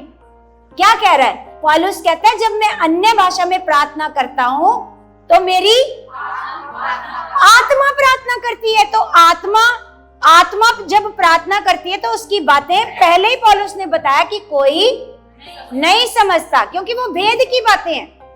कौन सी बातें हैं, भेद की बातें। तो यहाँ पर लिखा है, लिखा है मेरी आत्मा प्रार्थना करती है परंतु मेरी बुद्धि काम। जब हम अन्य भाषा करते हैं तो आपकी बुद्धि को पता चलता है कि हम क्या बोल रहे हैं। बोलो, आपकी बुद्धि को पता चलता है? नहीं पता चलता, क्योंकि हम अन्य भाषा बोले जा रहे हैं, शब्द मिलते जा रहे हैं, हम बोलते जा रहे हैं, शब्द मिलते जा रहे हैं, हम बोलते जा रहे हैं, तो हमारी बुद्धि को कुछ नहीं पता कि हम क्या बोल रहे हैं। तो यहाँ पर पौलुस कहता है कि मेरी बुद्धि काम नहीं देती। कौन प्रार्थना करती है, मेरी कौन प्रार्थना करती है, आत्मा प्रार्थना करती है और मेरी बुद्धि काम। तो लिखा है अतः क्या करना चाहिए, क्या करना चाहिए कि मैं आत्मा से भी प्रार्थना करूंगा और बुद्धि से भी, है ना। तो परमेश्वर ने हमें बुद्धि दी है। हम कलीसिया में आत्मा से प्रार्थना नहीं करेंगे। हम जब एकांत में है, अकेले में है, तो तब हम कैसे प्रार्थना करेंगे, आत्मा से। अब यहाँ पर हम कैसे प्रार्थना करेंगे, बुद्धि से, ताकि लोग जो मेरे सामने बैठे हैं उनको समझ आए कि हम क्या प्रार्थना कर रहे हैं। हालेलुया। तो लिखा है अतः क्या करना चाहिए कि मैं आत्मा से भी प्रार्थना करूंगा और बुद्धि से भी प्रार्थना करूंगा। मैं आत्मा से गाऊंगा और बुद्धि से भी गाऊंगा। इसका मतलब हम आत्मा में गीत भी गा सकते हैं। हालेलुया। लिखा नहीं तो यदि तू आत्मा ही से धन्यवाद करेगा तो फिर अज्ञानी तेरे धन्यवाद पर आमीन। ऐसे समझ आ रही है ना सारी बातें? बिल्कुल। अगर आप किसी अनजान को भी बिठा दो ना, उसको भी सारी बातें समझ में आ रही है। वो कहता है अगर तू केवल अन्य भाषा में प्रार्थना करके बंद कर देगा तो जो अज्ञानी है वो तेरी प्रार्थना खत्म होने पर आमीन कैसे बोलेगा, है ना। उसको पता ही नहीं प्रार्थना खत्म हो चुकी है, वो कैसे आमीन बोलेगा। हालेलुया। और आगे लिखा क्योंकि वह तो नहीं जानता कि तू क्या कहता है ना। जो आपके सामने बैठा है वो तो नहीं जानता कि आप क्या कह रहे हो। लिखा तू तो भली भांति धन्यवाद करता है पर दूसरे की उन्नति नहीं होती, दूसरे की उन्नति नहीं होती। मैं अपने परमेश्वर का धन्यवाद करता हूं कि मैं तुम सबसे अधिक अन्य भाषाओं में बोलता हूं। वो साथ साथ बता भी रहा है कि मैं तुम सबसे अधिक अन्य भाषाओं में बोलता हूं। लिखा परंतु कलीसिया में अन्य भाषा में 10,000 बातें करने से ये मुझे और भी अच्छा जान पड़ता है कि दूसरों को सिखाने के लिए बुद्धि से 5 ही बातें कहूं। हालेलुया। वो कहता है कलीसिया में कहां पर? क्या कह रहा है पौलुस? क्या कह रहा है पौलुस? कि कलीसिया में 10,000 बातें बोलने से अच्छा है कि मैं बुद्धि से 5 ही बातें कहूं, ताकि वो 5 बातें लोगों को क्या हो जाए? वो समझ आ जाए। अगर मैं 10,000 बातें अन्य भाषा में बोल दूं, उसका कोई फायदा नहीं है। तो यहाँ पर कलीसिया में अन्य भाषा बोलने को मना करा है, अकेले में बोलने को मना नहीं करा। समझ में आ रही बातें? तो इसलिए वीडियो मतलब आपके सामने, क्योंकि बहुत सारे लोग भरमाए जाते हैं, बहुत सारे लोग अन्य भाषा को उनके पीछे लग के बकवास कह रहे हैं। लेकिन अगर वो इस चैप्टर को अच्छे से पढ़े तो पवित्र आत्मा खुद ही उनको क्या कर देगा? अगुवाई कर देगा, खुद ही उनको गाइड कर देगा। यहाँ पर पौलुस मना कर रहा है अन्य भाषा बोलने को। क्यों मना कर रहा है? वो कहता है कलीसिया में मत बोलो, कलीसिया में अन्य भाषा बोलने का कोई भी फायदा नहीं है ना। तो वो लेकिन कह रहा है कि आप अपनी उन्नति के लिए क्या किया करो? अन्य भाषा को किया करो। तो जैसे हम एक वचन देखते हैं कलीसिया, हम वचन देखते हैं प्रेरितों की पुस्तक में, प्रेरितों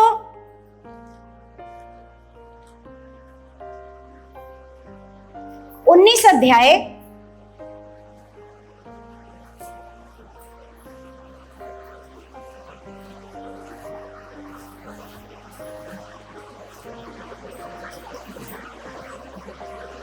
19 का हम पढ़ते हैं 1। यहाँ पर लिखा, जब अपोलोस कुरिन्थिस में था तो पौलुस ऊपर के सारे प्रदेश से होकर इफिसुस में आया, है ना।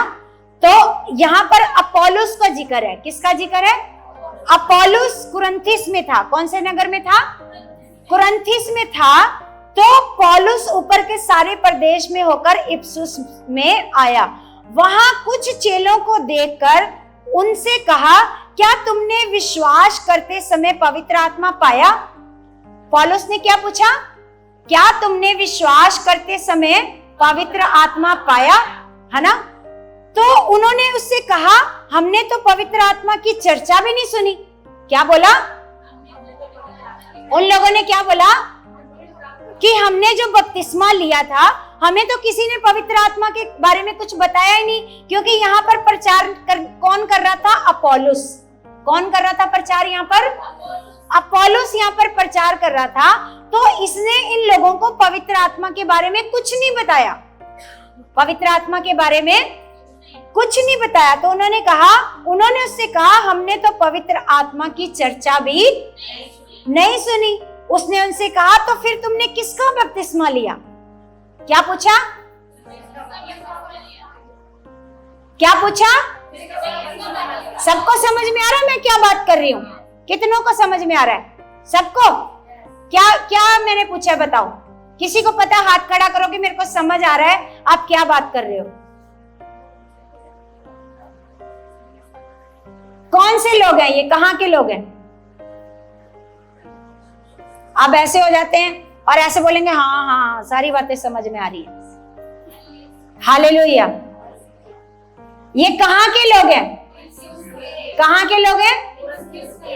तो यहाँ पर परमेश्वर का वचन कहता है कि उन्होंने उससे कहा, पौलुस से, कि हमने तो पवित्र आत्मा की चर्चा भी नहीं सुनी। तो फिर पौलुस उनसे कहता है कि फिर तुमने कौन सा बपतिस्मा लिया? फिर तुमने? तो आगे कहते हैं, पौलुस ने कहा, उन्होंने कहा यूहन्ना का बपतिस्मा। कौन सा बपतिस्मा? क्योंकि यूहन्ना ने तो ये कहा था, यूहन्ना ने जब मन फिराने का बपतिस्मा दिया, आपको पता है यूहन्ना ने कौन सा बपतिस्मा दिया था? कौन सा?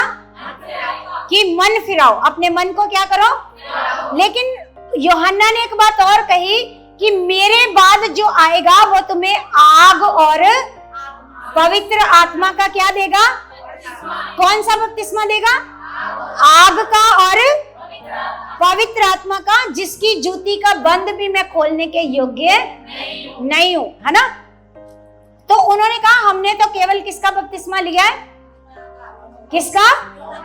यूहन्ना का बपतिस्मा लिया है। तो पौलुस ने कहा यूहन्ना ने ये कहकर मन फिराव का बपतिस्मा दिया था कि जो मेरे बाद आने वाला है उस पर अर्थात यीशु पर विश्वास करना।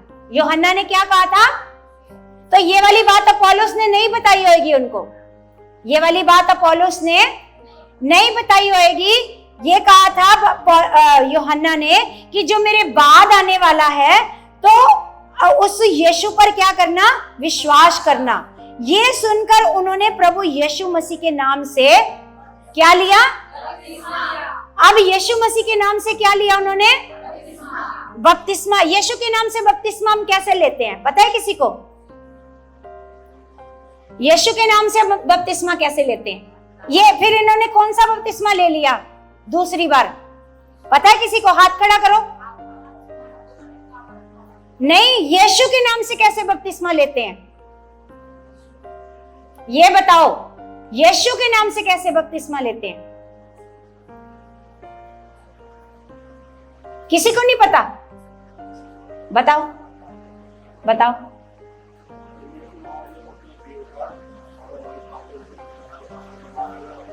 Very good. हम ऐसे लेते हैं यीशु का बपतिस्मा। अभी तक आपको पता नहीं है? ऐसे लेते हैं पिता, पुत्र और पवित्र आत्मा का बपतिस्मा। इसमें हम क्या क्या क्या विश्वास करते हैं कि यीशु मसीह मेरे पापों के लिए मारे गए, गाड़े गए और परमेश्वर ने यीशु को तीसरे दिन मरे हुओं में से जिंदा किया, है ना? और हमें परमेश्वर ने क्या दिया? जब हमने प्रभु पर विश्वास किया तो हमें परमेश्वर ने क्या दिया? क्या दिया? क्या दिया? हालेलुया। बुलंद आवाज में बोलो। तो अब आपको पता चला हम यीशु का बपतिस्मा कैसे लेते हैं? कैसे लेते हैं? कैसे लेते हैं यीशु का बपतिस्मा?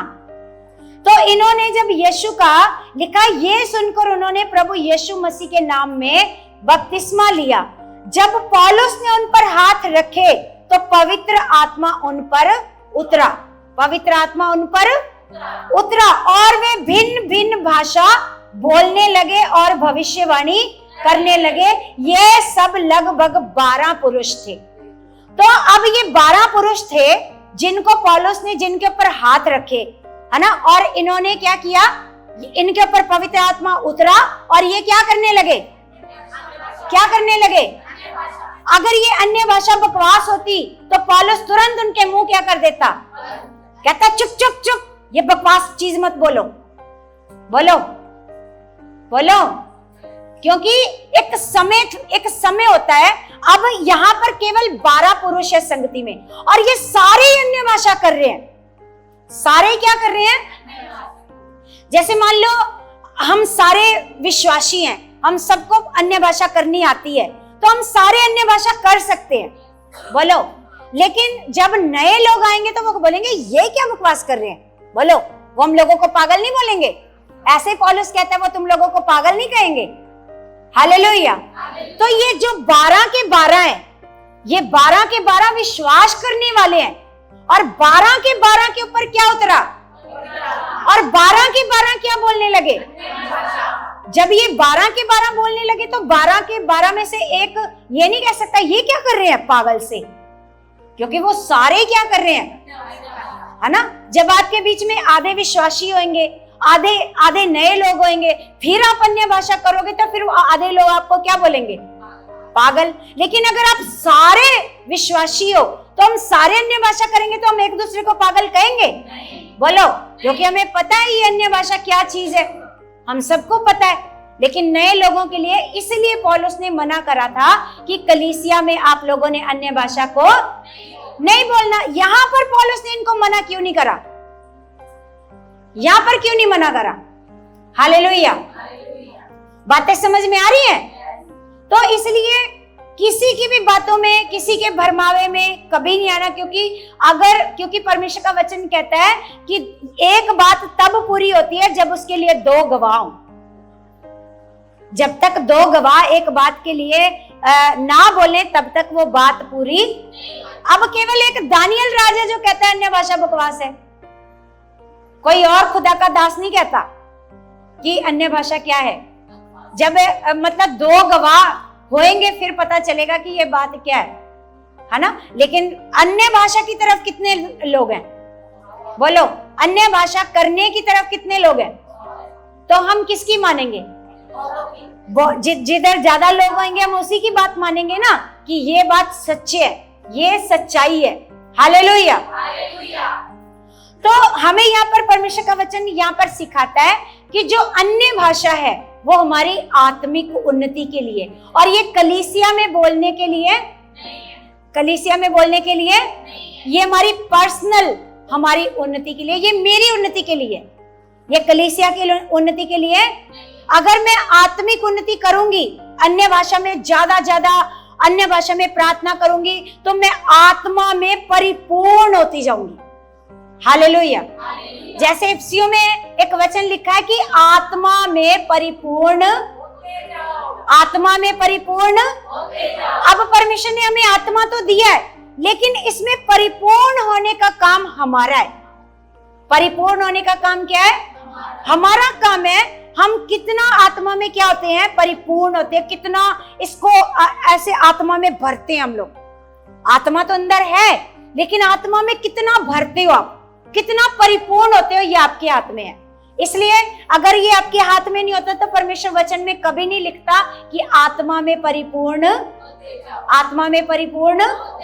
परिपूर्ण होने का मतलब है जितना आप अन्य भाषा में बातें करोगे उतना आपकी आत्मिक उन्नति होती जाएगी, आप आत्मा में बढ़ते जाओगे। इसलिए जब आप घर पे होते हो, जब आप अकेले होते हो, तो आप ज्यादा क्या किया करो, क्योंकि ये हमारी आत्मिक उन्नति है।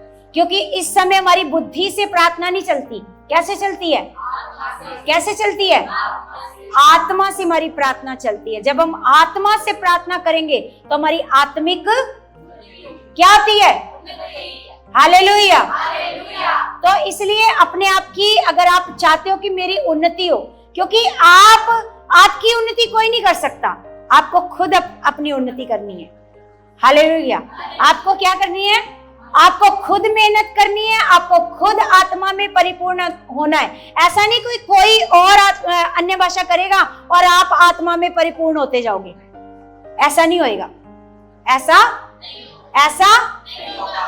कोई और अन्य भाषा करेगा और आप आत्मा में कभी भी परिपूर्ण नहीं होगे। आप खुद आत्मिक उन्नति करोगे, आप खुद आत्मा में बढ़ोगे। हालेलुया। समझ में आ रही है सारी बातें?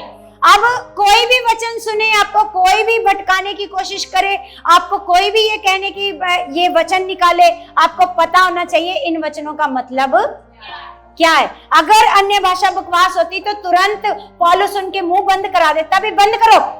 यहाँ पर ये क्या करने लगे? ये अन्य भाषा, क्योंकि ये 12 ही लोग थे और 12 के 12 क्या करने लगे? अन्य भाषा बोलने लगे। हालेलुया। और सबसे बड़ी बात, ये पहले से विश्वास करने वाले लोग थे, पहले से विश्वास करने वाले लोग थे, अन्य जाति लोग नहीं थे। तो अन्य जाति लोग बीच में आपके बैठे होंगे तो वो आपको कहेंगे कि ये क्या कर रहे हैं, ये क्या पागलों की तरह, पता नहीं राबा शाबा राबा लाका राबा राशि के तेरे में केले रे, ये क्या बोले जा रहे हैं, वो बोलेंगे आपको। लेकिन जो विश्वासी हैं वो आपको वो पागल नहीं बोलेंगे। हालेलुया। इसलिए जो वहां पर कुरिन्थियों 14 अध्याय में बताया गया है, वो ये बताया गया कि कलीसिया में नहीं करनी। आप अकेले में अन्य भाषा कर सकते हो, ये आपकी आत्मिक उन्नति के लिए, ये आपकी उन्नति के लिए ये भाषा। तो आप सबको समझ में आ गया? तो इससे पहले जो टॉपिक हमने परमेश्वर ने सिखाया था उसका क्या मतलब था ये बताओ, उससे आपने क्या सीखा था? इससे पहले जो टॉपिक था,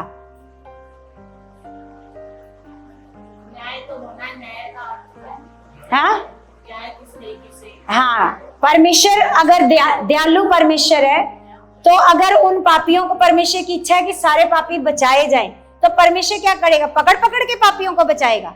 परमेश्वर प्रचारक भेजेगा। क्या करेगा? परमेश्वर क्या करेगा? परमेश्वर क्या करेगा?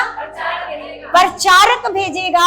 और ये लोगों के ऊपर डिपेंड है। परमेश्वर का वचन कहता है यदि तू अपने मुंह से, परमेश्वर यदि लगाता है वचन के आगे, क्या लगाता है? यदि तू अपने मुंह से, अगर मैंने मान लो आपसे कोई काम मैंने आपको कोई काम कहना है, तो मैं कहूंगी यदि आप करना चाहो तो मैं क्या कर रही हूं, आपके ऊपर थोप नहीं रही हूं, आपकी मर्जी है ना। मैं क्या कह रही हूं, यदि आप करना चाहो तो आप ये कर सकते हो, है ना। तो रोमियो, जैसे हम वचन निकालते हैं रोमियो की पुस्तक,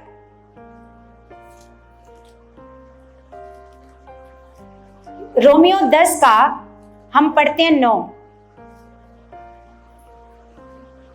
यहां पर ये जो वचन लिखा है, यहां पर लिखा है यदि तू, क्या लिखा है, क्या लिखा है, यदि तू। इसका मतलब ये आपके ऊपर निर्भर करता है, करना है कि नहीं करना, पश्चाताप करना है या नहीं करना है, मन फिराना है या नहीं फिराना, ये किसके ऊपर डिपेंड करता है ना। तो इसलिए परमेश्वर ऐसे पापियों को बचाने के लिए क्या करेगा, गिरजा सिस्टर बताना क्या करेगा पापियों को बचाने के लिए, आपको बोला, आप बताओ सिस्टर, खड़े होकर बताओ, क्या प्रचार करने के लिए, खड़े होकर बताओ, खड़े होकर बताओ अच्छे से,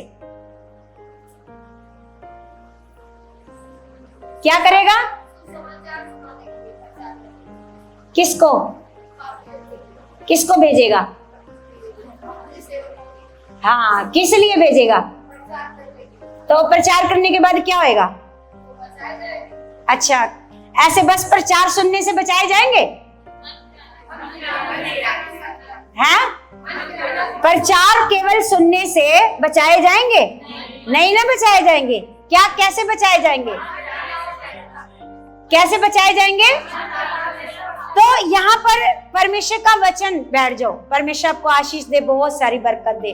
तो यहाँ पर परमेश्वर का वचन हमें बता रहा है कि यदि तू, क्या कह रहा है, यदि तू अपने मुंह से यीशु को प्रभु जानकर, क्या लिखा आगे, है ना, परमेश्वर का वचन कह रहा है कि अपने मुंह से, यदि तू अपने मुंह से प्रभु को, यीशु को प्रभु जानकर अंगीकार करे और अपने मन से ये विश्वास करे कि परमेश्वर ने उसे मरे हुओं में से जिलाया, तो तू निश्चय क्या पाएगा, तो तू निश्चय उद्धार पाएगा। लेकिन परमेश्वर ने ये आपके ऊपर छोड़ा है, आप करना चाहते हो, है ना, आपके ऊपर।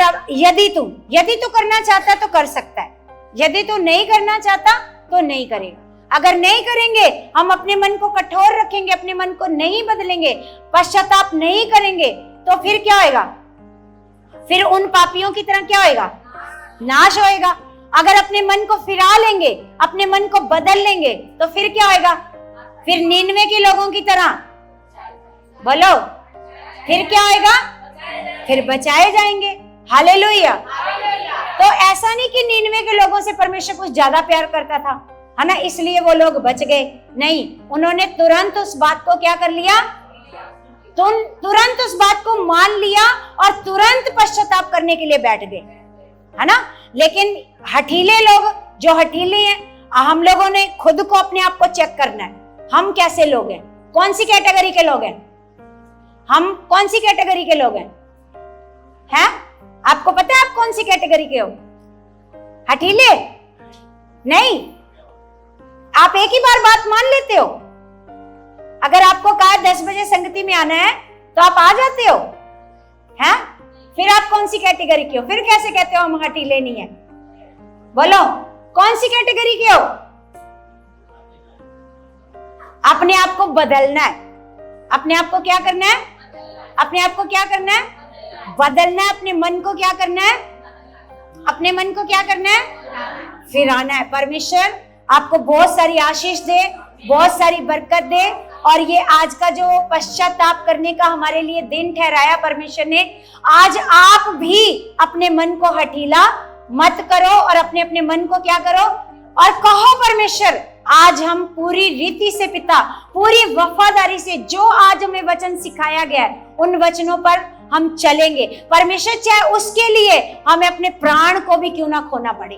परमेश्वर का वचन कहता है अगर तुम अपने प्राण को खो दोगे तो तुम क्या करोगे, बचाओगे उससे। हालेलुया। तो सब ऐसे अपने मन को, ऐसे अपनी आंखों को बंद करके अपने अपने मन को ऐसे लगाओ परमेश्वर में और आज करो पश्चाताप खुदावंद के आगे। पश्चाताप करो, कहो परमेश्वर आज जो जो मैंने गलतियां की, जो जो बुराइयां की, परमेश्वर जो जो आपकी बात को नहीं सुना, आपकी बात को नहीं माना परमेश्वर, आपके दासों ने बहुत बार हमें सिखाया, हमें चिताया परमेश्वर, लेकिन हमने अपने मन को क्या रखा, कठोर रखा परमेश्वर। लेकिन आज हम परमेश्वर पूरी रीति से अपने मन को फिराते हैं परमेश्वर। हम अपने आप को पिता परमेश्वर आपके हाथों में सौंपते हैं। और परमेश्वर मैं विश्वास करती हूँ आज से मेरा मन बदल चुका है, आज से मैंने अपने मन को फिरा लिया है परमेश्वर। मैं आज्ञाकार बन चुकी हूँ, मैं वफादार बन चुकी हूँ, मैं वफादार बन चुका हूँ यीशु मसीह के नाम से। आमेन। सबको जय मसीह की। प्रभु आप सबको आशीष दे, आप सबको बरकत दे।